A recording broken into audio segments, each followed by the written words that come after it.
Hello, welcome to Gardener's World. After these weeks of heat, the garden here at Longmeadow is actually holding its own surprisingly well, but inevitably, some plants are going over quicker than others. And you have to be brave and not hang on to them, but cut them back. And quite a few, like this Nepeta, for example, will reflower.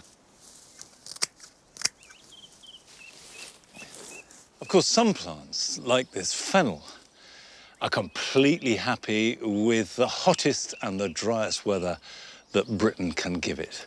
These are plants adapted to Mediterranean weather, and they will look really good all summer long without a drop of water.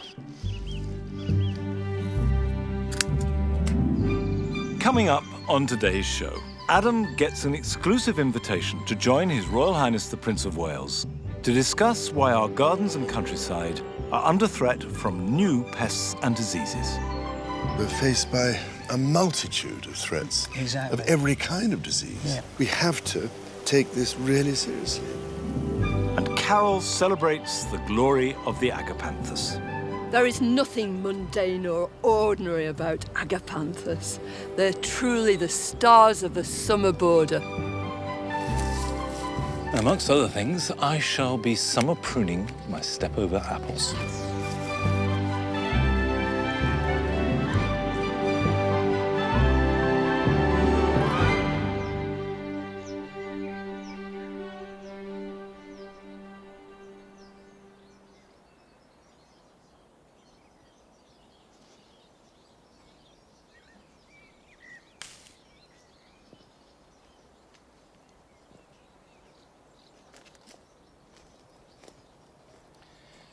This bed was intended to be filled with purple asparagus, and they were planted.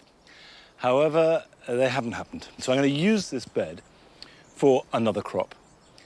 And I'm going to put in some leeks. Now, leeks are one of those crops that follow an earlier harvest. Classically, potatoes or perhaps peas, broad beans.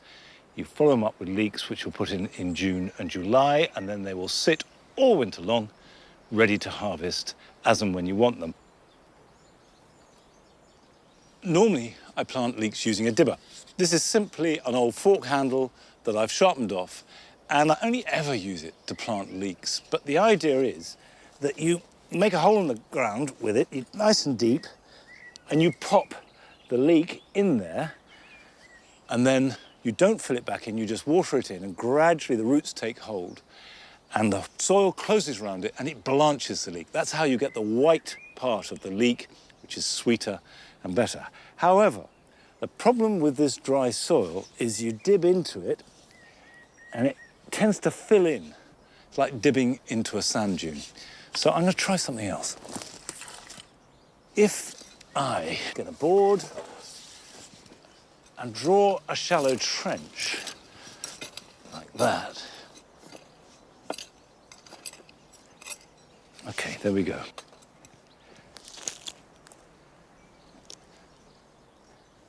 Now, the idea being is I place those there and I will backfill, trying to get these as deep as possible. And it wouldn't matter if you buried them that deep underground. You won't harm it at all. It's not going to die on you because it's buried. As long as there's some green above ground, they will be completely happier. And the deeper it is beneath the soil, the more that will be blanched. So if you like your leeks white, you put them in deep. Now what I'm going to do is just cover these over like this. And then I'll fill up the other side of the trench. Now, I'm putting these about 6 inches apart. The closer you put them together, the smaller they will be. Now, the one place you shouldn't plant them is where you have grown an allium crop previously. So if you've lifted your garlic, don't put leeks into that space, because all alliums, leeks, garlics, shallots, will transmit viruses and diseases that only affect them.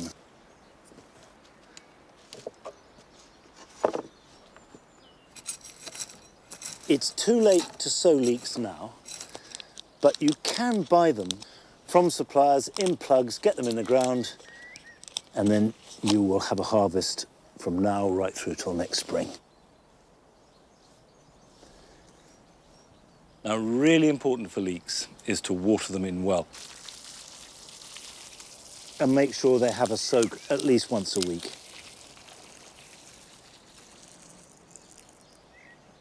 I'll go and refill my can.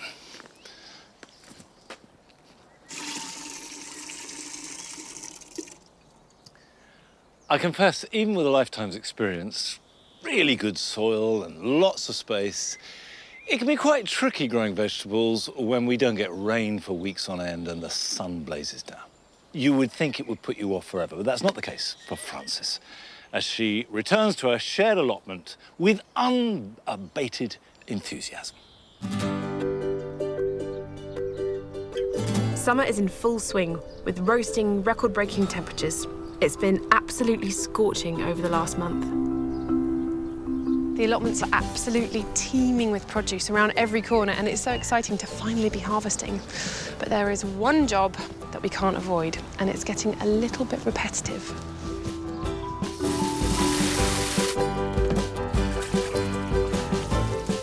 Of course, it's watering, and it's so hard to keep up with it this time of year. But the key is to do it as early in the morning or as late in the evening. But now it's still pretty early and that sun is baking hot. So make sure you get it on the soil rather than on the foliage, or else you'll scorch the leaves. And also make sure you give everything a really nice good drink so the roots go downwards rather than staying up at the surface. And then hopefully you should be doing all that you can. So how was your holiday, Luke? Good to be back? Yeah, it's really great to be back. I had a great time away, but kind of was slightly worried about the plot. I knew it was in safe hands, but I was slightly worried. To be fair, it was absolutely brilliant coming back and seeing like the new beds and the kind of all the herbs up there. Are you pleased with it? It looks all right, doesn't it? So happy. Thank you so much. It's been brilliant.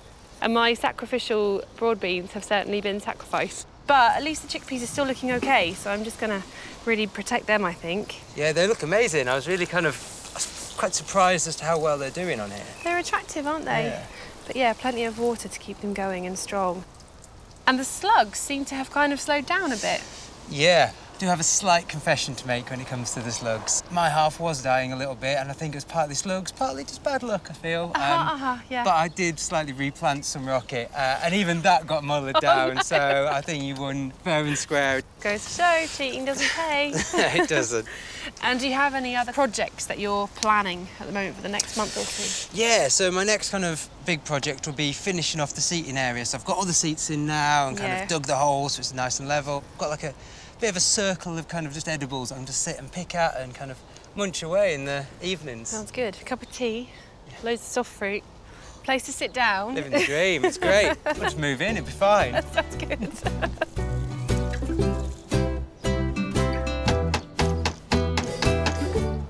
Luke and I have been wondering how we're going to solve the problem with water shortage. So we're putting in a water butt. We're going to put some felt on the roof, and then any water that falls down here will be caught in the bin. The council gave all the plot holders here some bins to use, so we are making the most of ours. This has a lid, which is an added bonus because you don't want small mammals and birds and leaves falling into the water. So it has a lid of some kind. That just saves that issue as well. And the lovely thing is, as well, is that plants really like rainwater. It has a lot less chemicals in than tap water. July is one of my favourite times of the year, when summer fruits are ripening and ready to be picked. I'm really keen to meet as many people on the allotment throughout this year as I can. And one particular person has such an important part to play. Sarah Flint is Project Officer here at the City Farm and has been educating the local community about horticulture for 4 years. Hi, Sarah. Hi. It's looking amazing here. Thank you, thank you. It used to be 3 allotments which hadn't been touched for maybe 2 or 3 years, and we got a lovely big grant from the lottery to build a propagation place, Right. part of which was this garden. What's the kind of aim of your project? 2 things. One, to supply vegetable plug plants to sell to the allotments, because it's very hard, especially up on the hill like where Luke is, to start little plants. Down here we've got lovely soil. And volunteers helped us grow those vegetable plug plants. And at the same time, they had training in horticultural techniques and cultivation in the garden. Right. And they take a harvest home at the end of the day. And are you pruning a gooseberry now? Yeah, this is Gooseberry Invicta, and you can do a summer prune, and I think, considering the weather conditions, it's a good idea. It'll open the bush out. It will mean that the air flow is better, less likely to get mildew. And the aphids like the sappy ends of the new growth, so we're going to take off the laterals, so that'll discourage them. Yeah, that makes sense. I'll give you a hand. Yeah, indeed. Is soft fruit a particular favourite of yours? We wanted something we could take cuttings for because, again, it's good for horticultural knowledge as to how to take cuttings in winter. But I particularly like white currants. So what is it you love about white currants? Firstly, they're so beautiful. They look like jewels. And I love the flavour. It's like a muscatel grape, which is really unusual. I've made jams with them and found they're really good for jamming because Yeah. they're so high pectin, aren't they? Yes. But Sticky. But yeah, I'll have to try one of yours. Maybe I'm not growing them right. Back on the plot, Luke and I are really keen to add our own soft fruit collection and are introducing our very own blueberry bush. Remember when planting blueberries to always plant them in ericaceous compost. And to make things easier, plant them in a large container with mulch on top. Place the pot in a sunny spot, keep the soil moist, and you'll have lovely blueberries in no time. The allotment is looking really full at the moment, and now's the time you're starting to harvest, but also looking to make the most of the space you have. Hence why I'm using containers. It's a really great way of saving space and using every tiny little corner where you could potentially fit something edible. And the great thing about it is I'm using lots of upcycled things. I've got tins, this is an old pan, and you can put anything in them. You just have to remember a few key things. Number one, keep them really well watered, especially in this kind of heat, because they'll dry out really fast. And secondly, always make sure you feed them, especially with any kind of fruit or veg, because they need extra nutrients compared to other plants. Because normal plants will get their goodness from the ground, and in these pots, they haven't got the chance to do that. Another great thing about containers is it gives you a chance to grow things that you wouldn't ordinarily be able to grow in your plot. So if you have a certain soil type or a certain condition, you can change them depending on what you put in your container. Gilbert gave me some callaloo seeds. Thank you so much. Which we're trying in an upcycled wicker basket, which is really nice. But just make sure when you are using these weird and wonderful things for a container, you make holes in the bottom to allow them to drain. One thing about allotments is there is so much wildlife here. Some you notice more than others. Luke and I have noticed some animal droppings up the top of the site, and the bug hotel's been completely wrecked by something. So we thought we'd put some cameras around so we can see what we find in the dead of night, although I don't know what we will find. I'm a little bit worried, to be honest, but Yes. badgers, let's go badgers. Badgers, Yeah. foxes, or maybe just the local cats. Spring watch, eat your heart out.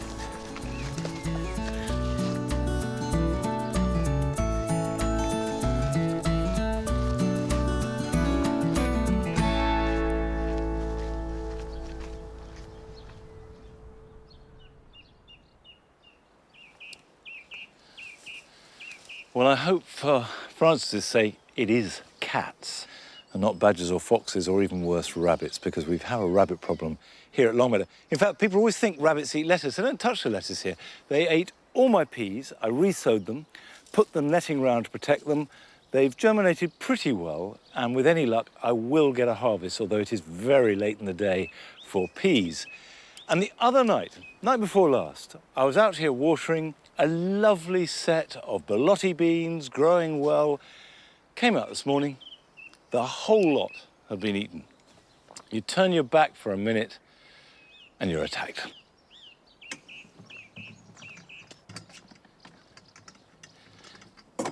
Well, the rabbits or the pigeons haven't yet attacked my step-over apples, which is just as well, because they're looking pretty good and are a good example, along with cordons and espaliers, of growing lovely fruit in any size garden. But they will need training to keep them small. You can see here how this has got really vigorous growth coming up, and all that has happened since April. So to keep it small, you've got to prune it, but you must prune it now, in summer. If we prune now, that will restrict growth. And if I take this back, you can see there's an area of slight swelling of the stems.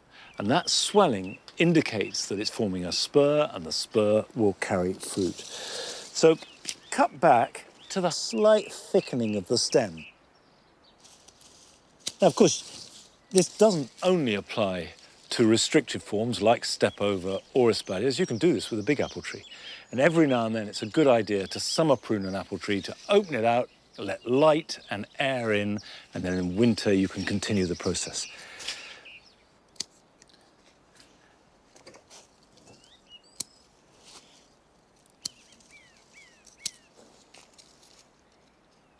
I do have an extension of the horizontal stem here that I don't want to cut because I want it to grow a little bit longer, and then I can tie it in and that will become part of the permanent framework.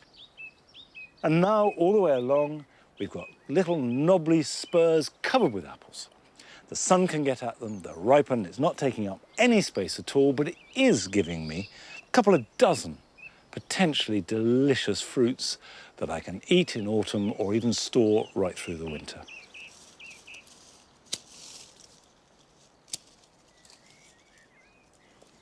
Those are looking good. Now, the health of our plants is an integral part of the beauty and enjoyment of our gardens.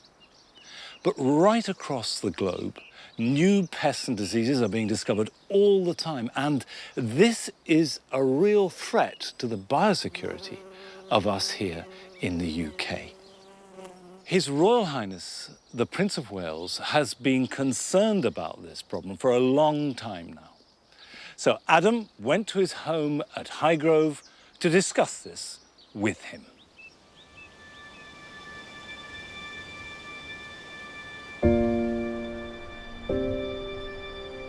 Britain's green and pleasant land, with its rolling fields and lush woodland.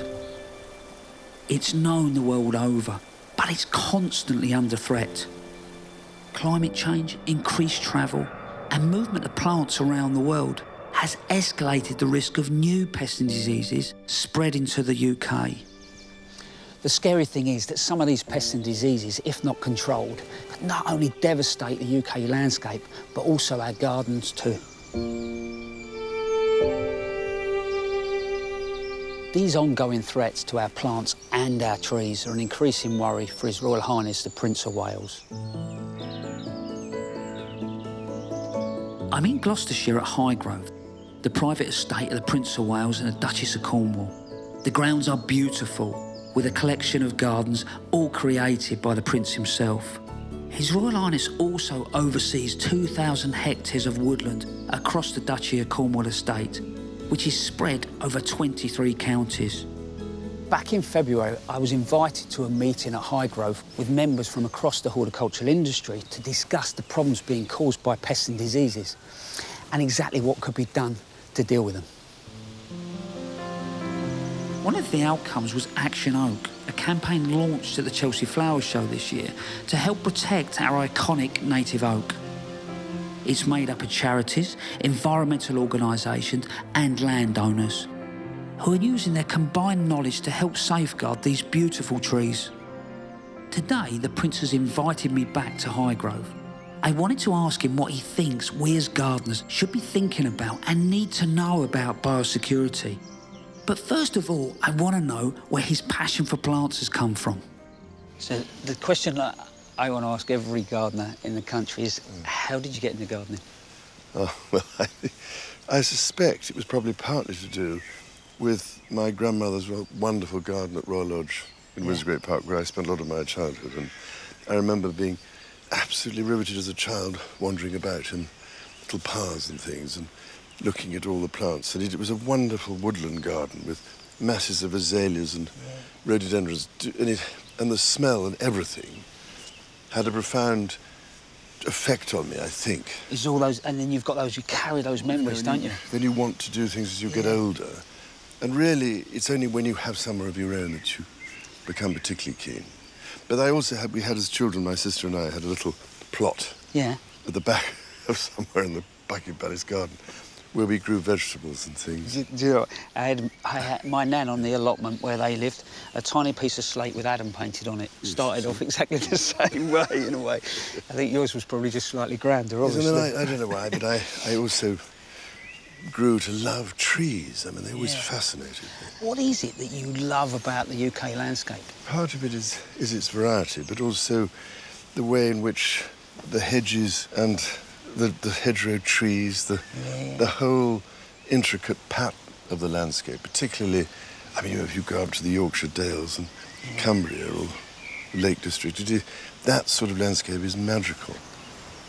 We're here today to talk about pests and diseases. Yeah. I'm petrified. I've got 4 children. I'm scared, in a sense, I suppose, the landscape that I'm going to leave for those. I mean, when did that sort of, the pests and diseases really come on your radar? Well, you see, but I remember Dutch elm disease. Yeah. All those years ago. And that was totally devastating here in Gloucestershire, because the whole of the landscape in Gloucestershire was these wonderful great elm trees all through the field, you know, all the hedgerows everywhere. And now, of course, we're faced by a multitude of threats. Exactly. Of every kind of disease. Yeah, I mean, we've got a DEFRA list that's got 1,000 pests and diseases and 100 and rising. 100 being added every year. I mean, what is your biggest fear? Well, the biggest fear is we end up with a wasteland here, having seen more and more of these pests, particularly from the Far East coming here. Yeah. Because there's all these caterpillars and, you know, strange things. They've all got extraordinary names, like the emerald ash borer and sudden oak death and cute oak decline and one thing after another. And people love the ancient oaks in this country. Yeah. And there are magical, remnants of some of these forests. We are a nation of gardeners as well. But somehow, people don't quite realise yet the problem. And the difficulty, I think, has been that the nurseries are the ones who really do need to react quicker in terms of quarantining. Yeah. I mean, I only get my trees now from a nursery which does proper quarantining. Yeah. But it's one of a minority. Yep. Which is madness when you think about it, because we should be taking a very urgent emergency approach to this. We haven't got any time to waste, because I went to visit Heathrow Airport a few months ago, and I was talking to these marvellous people who try to prevent all this coming in, but they're overwhelmed by endless stuff that's brought in by people in their baggage or whatever. I think people realise just how dangerous it is unless you know that where you're getting the plants from has a proper biosecurity policy in place. If you had one bit of advice for gardeners at home, what would it be? Talk to the nurseries where you're getting your plants from and ask them, where do they come from? Have they been properly checked or quarantined? Have you got a biosecurity policy? Because of the risks now we're facing of all these pests and diseases. Yeah. And with climate change adding to these huge challenges, and because of the warming up of everything, more and more of these pests and diseases can flourish here where they couldn't have done before. No, you're right. So we have to take this really seriously. We're faced with a multiple series of threats in all directions. And we are literally to the integrity of nature herself. Which, if you don't mind my saying, is something I've been trying to say for the last 30 or 40 years. I would say that, there was a lot of people that sort of ignored, and so much of what you've said has actually come true. All I want to say is thank you very much, because the time that you've given me, I'm really hoping that a few people at home will be listening and it might make a difference to... I hope so, because it'll make a big difference, hopefully, to the future and our, grandchildren, who we hope will be able to share the magic of the British landscape.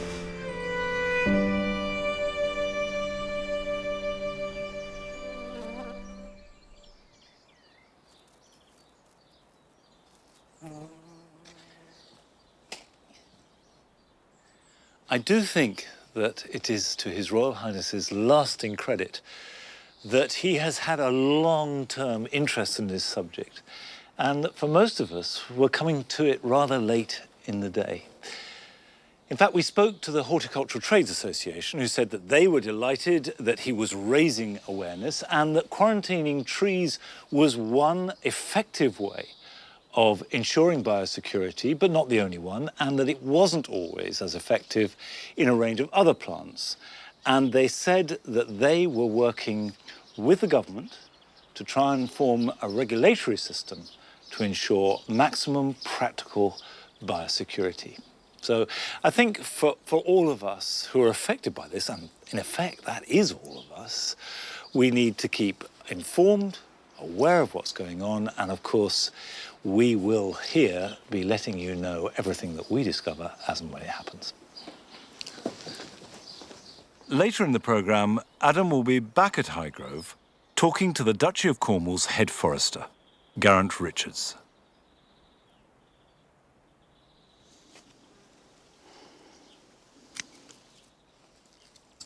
Now, have a look at this. This is a Hemerocalis, or daylily bud, but it's malformed. And that's caused by a tiny little insect that arrived in this country in the 1980s and has slowly spread. Because inside this flower bud will be minute white little Hemerocalis gall midges. Now, if I slice that open, and it is very small, and my eyesight isn't very good, so I'll see if I can see it. And they're just a millimetre or so long. I can't actually see. Oh, there we are. Yes, I can. That tiny little wriggly worm there, just above my thumbnail. And that is doing the damage. They eat the inside. It distorts the bud, doesn't flower. Then they drop to the ground and the larva will overwinter in the soil, and then the cycle repeats. So what you have to do is pick the flower head off, the distorted ones, and destroy them. And that will break the cycle. But that little wriggly thing that's on my thumbnail now can completely wreck the display of a whole Hemerocalis. And I will destroy that. I won't put it on the compost heap. I certainly won't let it drop on the ground. Hello, Nellie. Have you ever seen one of these before? You wouldn't like it, no. You're one of the best, aren't you? Good girl. Okay, come on. Now, it's completely wrong to think of the garden as a series of traps and pitfalls set out to make life difficult. It's not like that at all. Gardening should be fun, or else you're doing it wrong. And it's always good to go and meet someone who can celebrate a life well lived in gardening.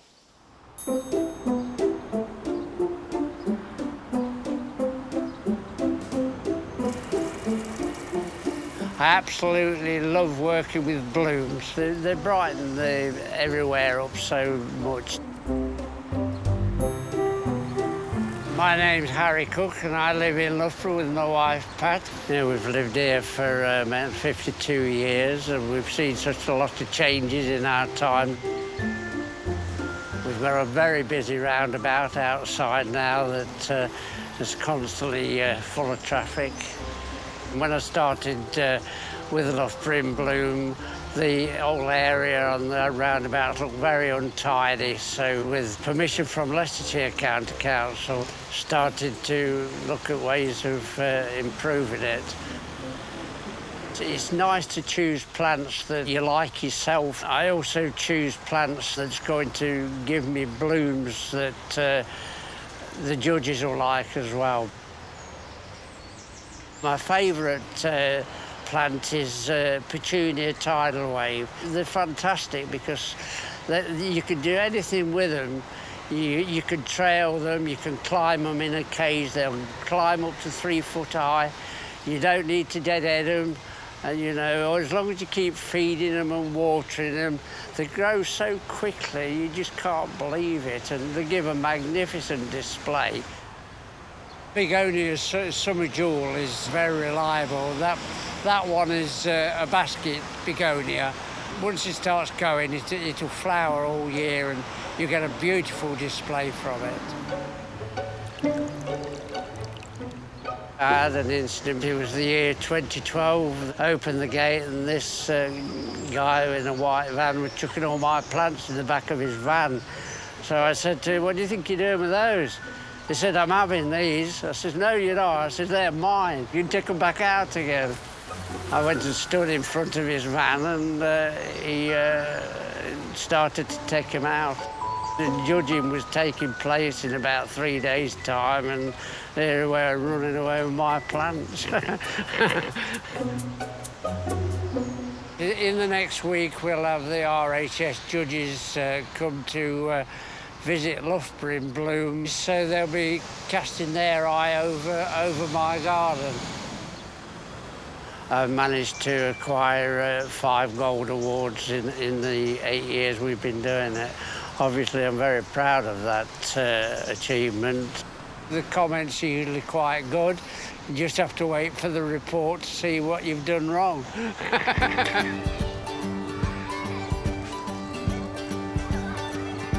At the back of my house, we've got an area that's called the Green Belt.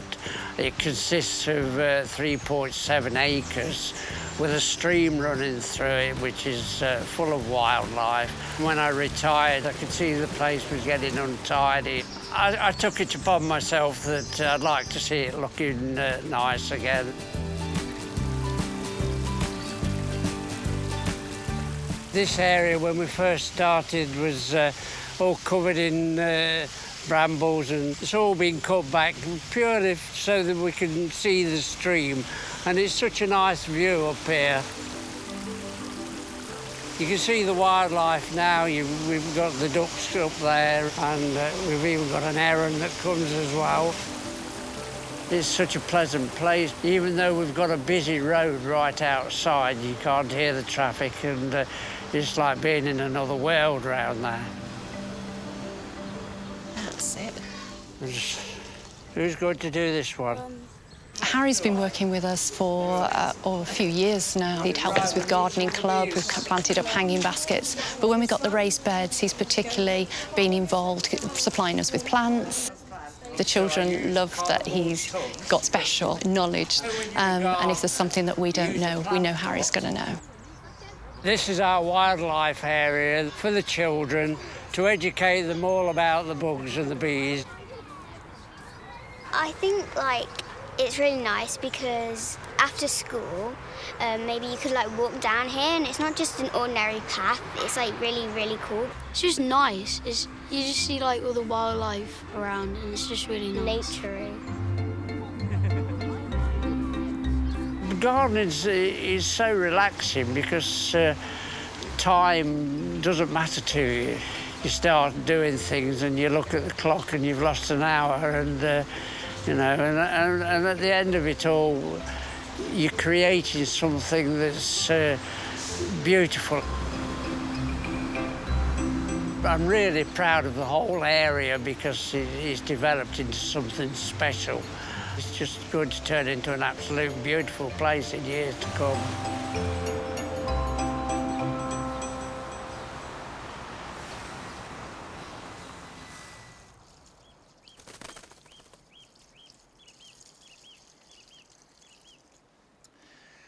Well, I have to say one thing about Harry. I do admire a man who can wear braces with panache. He's got very good braces. And, of course, I love the display in his garden. But the key to it, using annuals like that, is keep them well watered, to deadhead where appropriate, and also to feed. This pot here with the Kabir scandens, the annual climber with the petunias, you've got the Japanese bloodgrass. This was only planted 6 weeks ago. It's been watered, but now it needs feeding. And the key to keeping that sort of display going is to feed once a week. Now, I'm using seaweed here. I often use homemade comfrey. Seaweed you can buy, and you could just as easily use a tomato feed. And all three of them are particularly good because they are high in potash.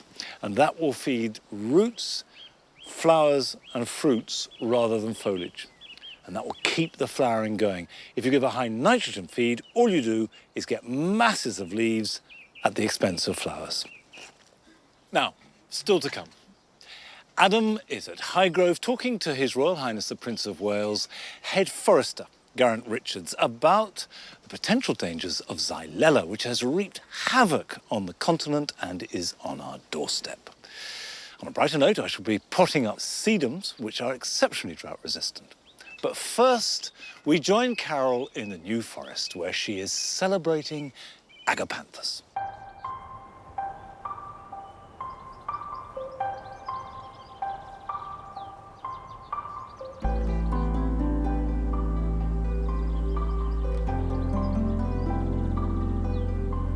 There is nothing mundane or ordinary about agapanthus. They demand your attention with these huge great umbels of blue or white flowers on tall stems rising up from enormous clumps of strap-like leaves. They really are the stars of the summer border.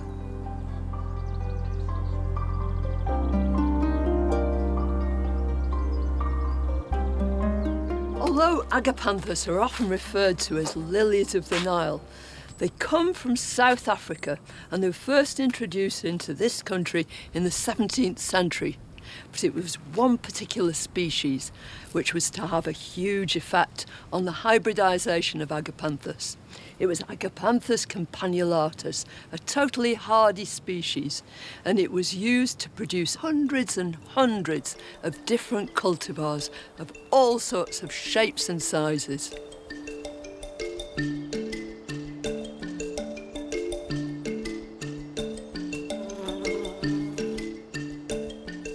When you first look at an agapanthus flower, you can immediately see the similarity between it and onions, alliums, and it's quite closely related. Doesn't smell the same though. First of all, you get these buds, and the buds are wrapped close together, but as it bursts asunder, all these flowers come up, and they open in succession from the outside towards the inside of this sphere. As the flowers fade, these great big fat seed pods are made, and when they burst, they're full of little black seeds, and you can grow your own from those seeds.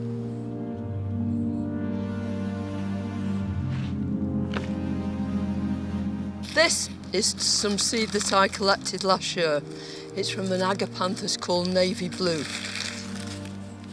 If you examine these seeds, they're fascinating. You can see that each one's like a tiny tadpole, and the whole object of the exercise is to sprinkle them onto the surface of the proprietary seed compost. And then just to keep them in place, I'm just going to sprinkle some gravel evenly across here. All you want to do is weight that seed down. And instead of watering with a watering can, which would wash away all that seed, you just put the whole thing into a suitable receptacle. When you see that the gravel on the top is damp, then take the tray out, stand it in a shady place. A few weeks later, you'll start to see the first seedlings developing. You won't know what those seedlings are going to produce until they begin to flower. But suppose you've got a plant that you want to clone. The easiest way to do that is to divide the plant. This is the wrong time of year to be doing this because it's in full and active growth. But all you do is go in with a suitable tool and divide it up into nice big chunks so you've got a bunch of leaves, a good crown and loads of roots. There's a lot of discussion about growing agapanthus in pots, and a lot of people think that you should really keep them very, very tight in there because that helps produce flowers. I think the simple rule is if it's flowering all right, leave it alone. If it's not, then pot it on, but only one size up. Otherwise, it luxuriates in all that new compost and it'll produce masses of leaves. And that's not what you want. You want loads of flowers.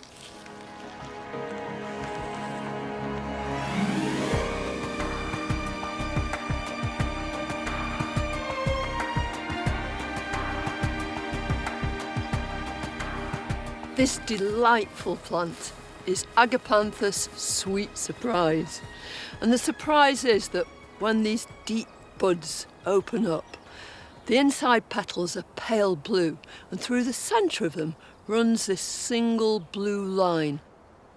I think it's a delight. It's obviously very floriferous, so you're going to get bags of flower.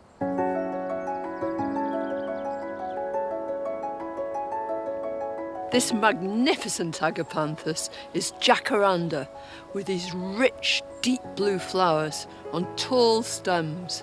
It's outstanding, and one of the very special things about it is it's probably the earliest of the agapanthus to flower. It flowers from June onwards. But look how wonderfully it associates with the plants in here.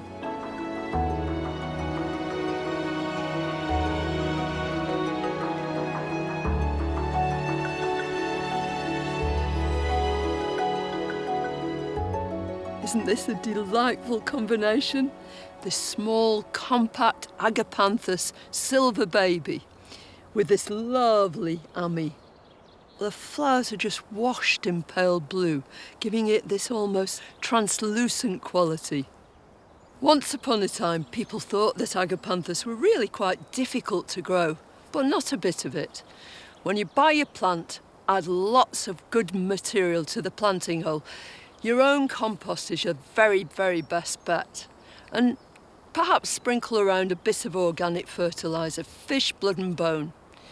Water it in really, really well. And then water frequently, especially if the weather is very hot and sunny. And every year afterwards, it will reward you with this display of beautiful flowers.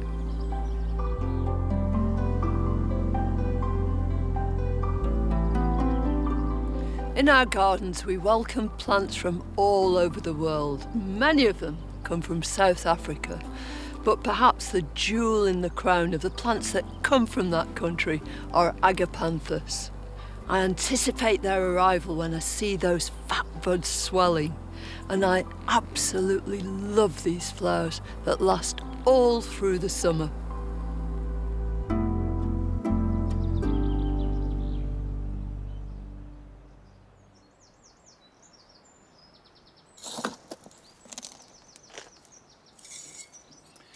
Now, there's a plant I've grown formerly in the borders, particularly in the jewel garden, sedums, or as they're known now as hylotelephiums, although I think sedum is a lot easier to remember. And they didn't like the garden. It wasn't that the plants were growing badly, it was just our soil was too rich. It was like force-feeding something, then wondering why it was suffering a bit.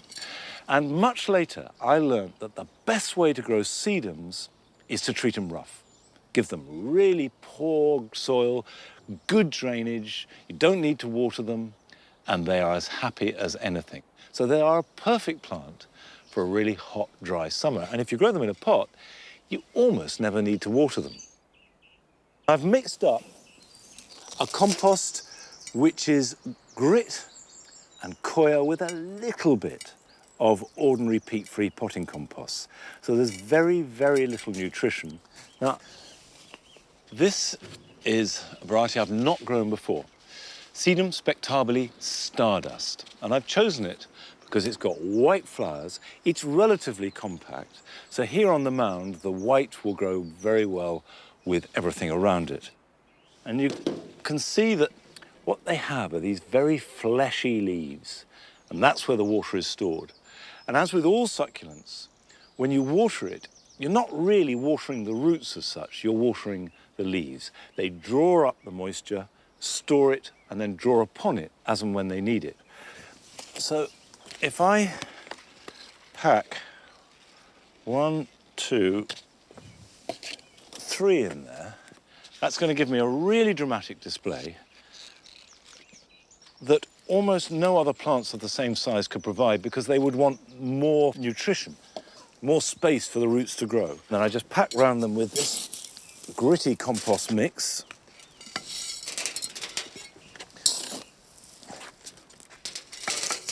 They prefer full sun if you can give it to them, but they will grow in light shade. Now, just because they do well in drought, that doesn't mean to say you don't water them in, so that A, the roots have a fighting chance to start with, and B, it settles them in. The water sort of pushes the roots into the compost and makes a good contact. And I think that's a handsome plant. And of course, the other thing about sedums, which as we come into late summer is so important, is they are the best plant in the garden just about for butterflies and bees. Once you come to mid-August right through into October, they are a magnet. So for attracting wildlife to your garden, nothing is better. Right, that's that one, which is green and heavy now. I'm going to do one more, which uses sedum's really good foliage colours, as well as the flowers, which can range from white to quite a deep, rich burgundy red. Now, this is a variety called Matrona. And you can see that it's got these lovely burgundy stems and the foliage, which is slightly greeny, olive greeny purple. And then the flowers will be white touched with pink, which again will look good here. Okay, let's put this up.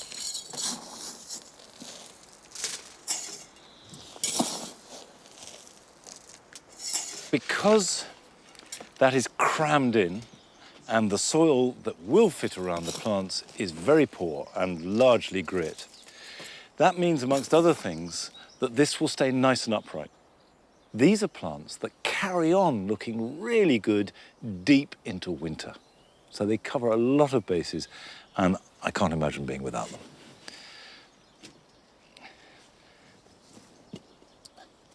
Good. That's great. Now, I want to show you something growing in the ground.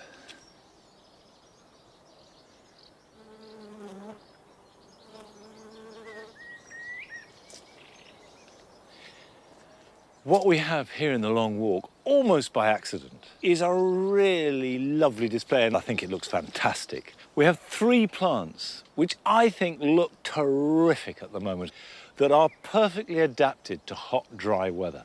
Down the center, you have Alchemilla mollis. It'll grow in sun, it'll grow in shade, and it is completely happy in these dry conditions. And this has been flowering like this and looking fresh for weeks now. The acanthus flowers, this is Acanthus spinosus, are leaning in and then growing up with real drama, and then rhythmically behind them you have the box, which was clipped, and the new growth is coming back and picking up the colours of the Alchemilla mollis. And of course, this hot, dry weather is brilliant for box, because not only does it cope with it extremely well, but also it will not be at risk of box blight with this weather, because box blight needs humidity as well as heat. So all in all, this looks great, is healthy and happy and perfectly adapted to what seem like quite hostile conditions. But even if box blight is one thing that we don't have to worry about in this hot, dry weather, there is always something. And the buzzword at the moment is Xylella. And this is a disease that has wreaked havoc on continental Europe and is a real and present threat here in the UK. And Adam is back at Highgrove talking to Geraint Richards, His Royal Highness the Prince of Wales head forester. Talking to His Royal Highness the Prince of Wales, it's pretty clear how passionately he cares about the threat to our gardens and the British landscape from pest and disease. And there is one that is really worrying the horticultural industry at the moment. Xylella is a very harmful bacteria which causes disease in a large range of woody plants. It was first identified in America, but in 2013 it had spread. It was found to be linked with the fast decline of olive trees in southern Italy. It has now been found affecting plants in other European countries, but so far there's only been one interception in the UK, an ornamental coffee plant, and that was destroyed to prevent it spreading. So Xylella is getting closer to our shores, and if it does make it, along with other pests and diseases, it really could destroy some of our most beloved trees and plants. It's a huge threat, and the Prince of Wales and his team working at Highgrove and across the Duchy of Cornwall are very keen to ensure that it doesn't happen, including head forester Geraint Richards. I've had the privilege of working for His Royal Highness for 22 years now, and I've had the sadness of seeing a lot of plant health issues in that 22 years. So, you know, it's personally heartbreaking to see these trees in decline and dying. Xylella is the one that, the industry's talking about now. Xylella is something we should all be afraid of. I mean, it is only one of many plant health threats. We need to be aware of that, but it's particularly nasty bacterial plant disease. It's got this very wide appetite, 150 host species it can affect. And that goes from the garden, lavender, rosemary, right into the wider landscape. Even our native oak trees could succumb to it. Now, it's not here yet. It's in France, Spain, Italy, but we really have to do everything we can to keep it away from here. Our oaks are under threat, aren't they? Do you know there's 2,000 species, it's believed, that are dependent on our oak trees, 2,000 other species. So in terms of biodiversity, you know, that's how much they're harbouring, that's what they're contributing. And if we lose them, can you imagine the British landscape without the oak tree? And that's the point you make there, is it's not just what we lose when we lose the trees and the plants, it's the knock-on, you know, how that's going to affect our wildlife and, you know, our makeup is quite scary, really. Isn't it? More and more we're learning about the importance of trees to soil, to water, to air. Interestingly, to human health and well-being and other species. If you lose them, you know, you lose all of those benefits. And the thing about trees, perhaps more than any other plant, is once they're gone, they're not very quickly replaced. What can gardeners at home do? We all have a responsibility here, for certain. And I think there are things we can do. First thing I'd say is be aware. Be aware of this whole plant health biosecurity debate. So get to know what some of these key diseases are, get to know what the symptoms are, what the host plants are. Be alert to what's happening. There are ways of reporting it, like on tree alert, you know, if you have a worry about certain decline that you might see. And then I think there are other things just about basic hygiene, cleaning your tools, cleaning your footwear, especially when you're moving from site to site. And one other thing I may say, and this is something I have to resist the temptation to bring things back when you're on your travels abroad. Because, you know, I travel a bit, you travel, and we all see that thing that we want to bring home, don't we? It's lovely, I'd like that in my garden, but, you know, enjoy it while you're out there. Don't bring it home with you, because you don't know what you're going to be bringing back with it. Yeah, maybe take a photo. Take a photo, absolutely. Exactly. Don't bring it back. Yeah.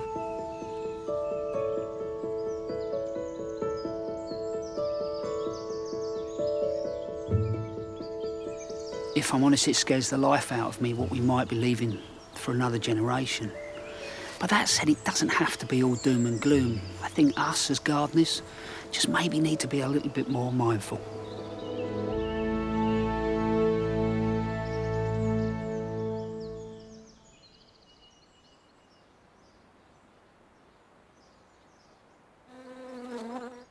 The one thing I would endorse right now is Geraint Richards' point about bringing plants in from abroad.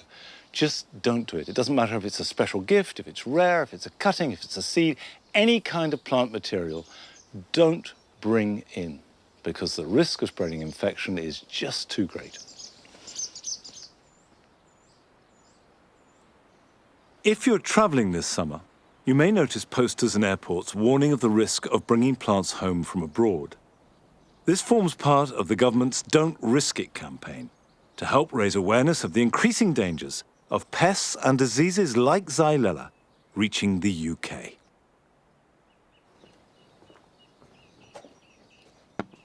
We're coming up to that time of year when we're collecting seeds, we're taking lots of cuttings, and a little bit later on we'll even be splitting plants. But we don't often talk about leaf cuttings. Yet quite a few plants, particularly succulents, do very well from leaf cuttings. And if I want more of the sedums I've planted, they will do perfectly well like that. And to take leaf cuttings from them is really simple. You need a container. You can use plugs, but I'm going to put them in this little seed tray. And a very, very free-draining mix. 9 parts perlite to 1 part compost would be fine. This is vermiculite and coir seed mix. And the reason for this weak mix is you want absolutely good drainage and not too much nutrition. It's more or less just an inert growing medium that they can root into. Now, as for the leaves themselves, you do need a sharp knife. The sharper the knife, the cleaner the cut. The cleaner the cut, the less the risk of either damage to the plant or infection. And you're looking to take a leaf that is nice and turgid. You don't want one that's all floppy and old. And cut it where it joins the stem, across like that. So you've got a really nice clean cut point right at the base of the leaf. And if I take a couple from each stem, I'm not going to harm the parent plant. There's no advantage in taking a really big leaf. A medium-sized, nice, strong leaf that's growing and healthy is all you need. You don't want one of the old ones. And I can make plenty of new ones in this very simple method. So we have a leaf like that, and all you do is simply insert them into the compost so they're buried about 1/3 of the way up.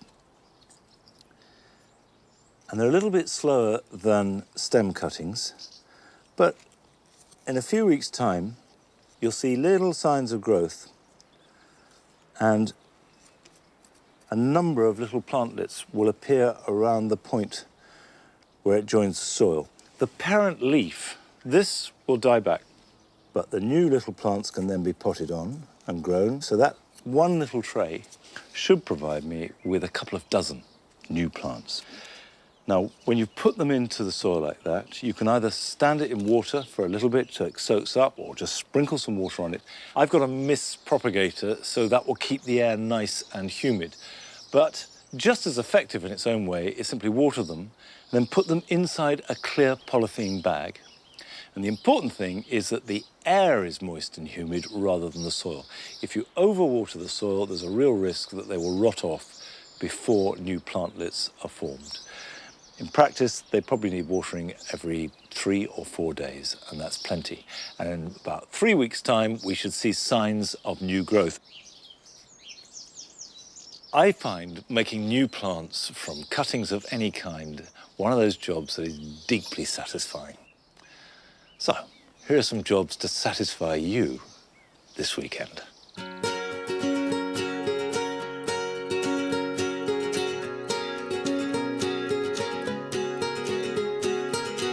If you go to a lot of trouble to grow soft fruit of any kind, it's frustrating if you miss the perfect moment to pick them. So check them, and like these black currants, lift the leaves, harvest the fruit as it's ready, and then use it and enjoy that delicious freshness that growing your own always brings.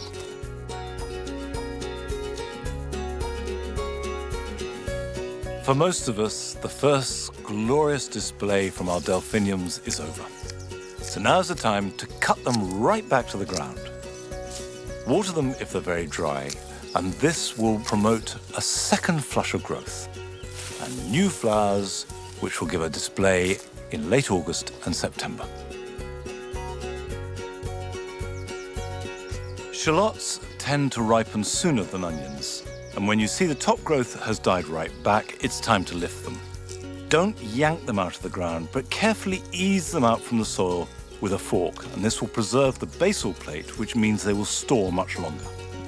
Let them dry off completely, and then they can be kept in a basket for months and months.